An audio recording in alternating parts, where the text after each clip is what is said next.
I was born in jail. My mother never drank because I was born out in the country. My birthday is December 26th, my belly button birthday. And when I was drinking, I used to tell people I was the second coming, and I was starting to believe it.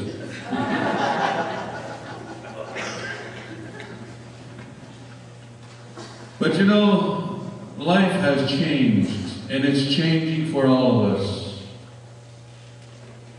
And I think these boarding schools that I see today are different from what they were back in the sign I seen in 1880.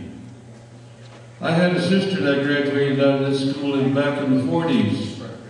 I was just talking to one of my cousins this morning, and her mother graduated out of, didn't graduate, I would think she went to school here, and she had some real bad times. And I think my cousin's going to share that with us later on.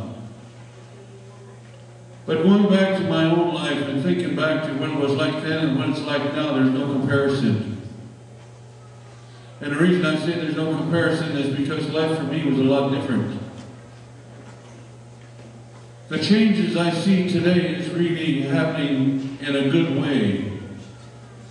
Because the boarding school that I went to, the one boarding school that I went to for 1 year, we kind of stuck together as a tribe.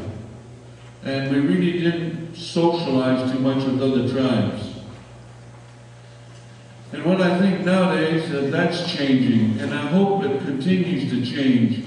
I hope that the younger people growing up who are Native American, I don't like that word Native American. I like the word Indian. I'm an Indian and I'm proud of it.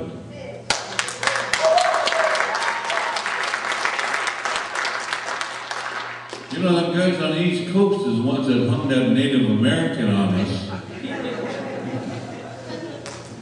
Some of them Republicans were sitting back there writing laws to send the black man over there to fight the yellow man to save the country that they took from the red man. That's what I think about politicians. But you know, I've been involved in different organizations, and I've worked in the alcoholism field since 1970. I started working in the alcohol and drug field. And then Don and I crossed paths back in the 80s, and we became real good friends. Then Horst and I crossed paths, I remember, I think it was back in the 80s, honoring a great leader, a great warrior that everybody has heard of, and that is Chief Joseph. When they were honoring Chief Joseph's battlefield there in Montana, Horst and I crossed paths at that day. And we've been friends ever since. And it's hard for me to follow Horst because our lives are so different. And I don't share too much about my life because it brings back a lot of memories, bad memories for me. When I went to that school on a reservation, and I was an outcast because they called me the half-breed cop's kid. And some of the older Indians was always knocking hell out of me. You know, I got to be one of the best runners in that school because when that 4 o'clock buzzer rang, I was gone. And I always tell people, you don't know what that gets when I stop and look back. But when I was in that school, I became friends with one boy that was in my same grade I was in. And one evening I went home with him. And his dad was out there digging herbs and roots, and I was always told when you address an elder, you call him grandfather or grandmother. And I walked up to this old guy and I said, Grandpa, what's that medicine for? How do you use it? And he looked at me and he said, get away, white man, this is not for white people.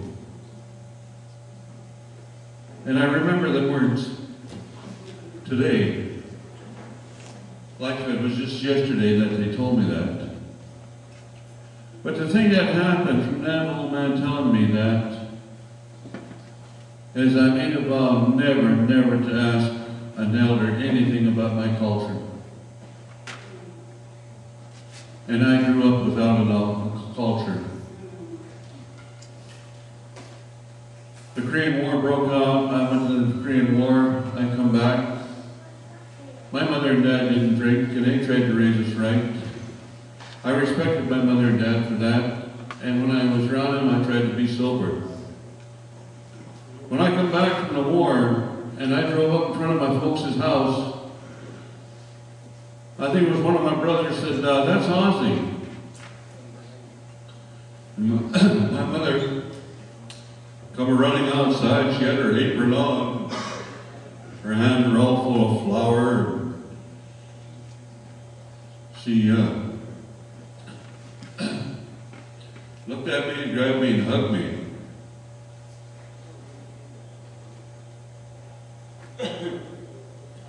And she was crying. And I didn't know what to do. First time my mother ever hugged me. So I just hugged her back and cried with her.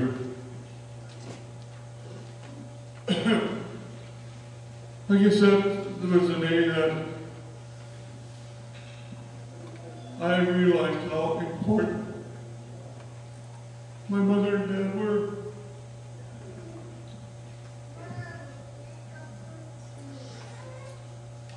They tried to talk to me about my drinking. I was so angry and bitter.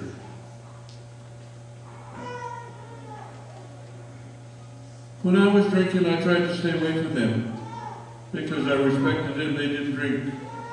And they would try to talk to me. And I would get mad and just walk out and I'd go get drunk. And I finally just left the reservation and I stayed drunk for over 20 years. I was trying to forget a whole lot of things. I was trying to forget my childhood. I was trying to forget the war. And alcohol did a great wonders for me because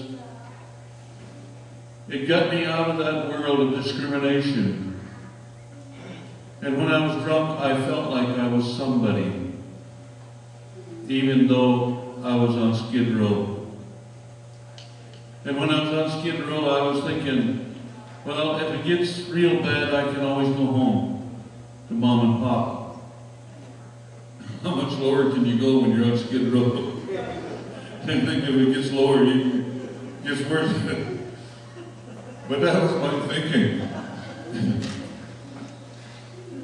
And then my dad died in 1968, December 1968. My mother died in February of 69. And I sobered up in August of 69. And I think one of the reasons I sobered up is because my security blanket was gone. There was no Mom and Pop to go home to. And I think that helped me get sober and stay sober. And then after I got sober, I dedicated my life to the field of alcohol and drugs. And especially to the hardcore alcoholic who nobody wanted to talk to or nobody wanted around. I wanted to be their friend. And that's what I'd like to see today with our young people growing up, especially the ones in these boarding schools. You know, I think it's time that we get away from the tribalism. Not ask each other what tribe you come from, but if you're an Indian, stick out your hand, shake hands and love one another as Indian people.